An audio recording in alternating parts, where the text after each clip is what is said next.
Some of these things we have no control over, but many we do. So let's talk about the things we have control over. So and what we would meaning you... each individual, right? Yeah. Because there's things that society does have control over, but we choose not to control it. Yeah. So let's just use me as an example for people. What things do I have control over that can have the greatest impact? Oh my. You have control over the food you eat. You have control over how you move and exercise. You have control over the relationships you choose to participate in or not participate in. You have control whether you participate or not participate in social media. As I'm clutching my You phone. have control of, developing a spiritual practice. You have control on, how you buy consumer products. Do I buy consumer products based on toxicity, or do I buy consumer products just because I like them? So there's a tremendous amount of control. You have control on how your water. Do I filter my water or don't I? You have control over your air a bit. Some people use HEPA filters, but air pollution's interesting because that's more of a government, societal regulation issue, I suppose.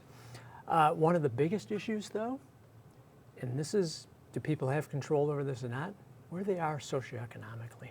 Okay. So people who have a lower socioeconomic class have much less control over these things. Sure. Because they don't have money to buy food, and where they live are basically food deserts. You go to Casey's or something like that. They don't have the ability to buy bottled water or filter their water because of cost. So, that's a huge predictor of longevity. There was a study in Chicago a number of years ago, and they looked at the zip code along South State Avenue right near the lake. And they moved literally 9 blocks west.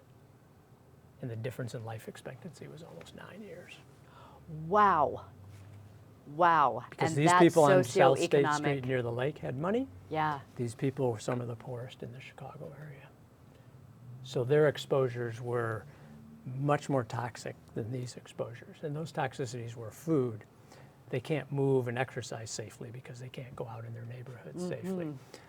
They're always living in fear. So we have this, when we live in fear, that's a toxin because it's stimulating our body to be in this constant fight or flight reaction. And when we do, that ages cells much more rapidly than we're in a more relaxed mode. Are you talking about cortisol? Cortisol, epinephrine, those are the 2 main neurohormonal chemicals.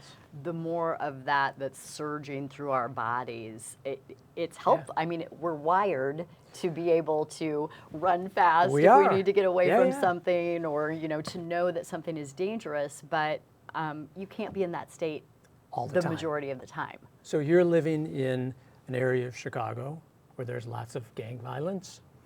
You're truly worried for your safety day in and day out. You don't have the resources for food or water or other healthy things, and it decreases your longevity very significantly.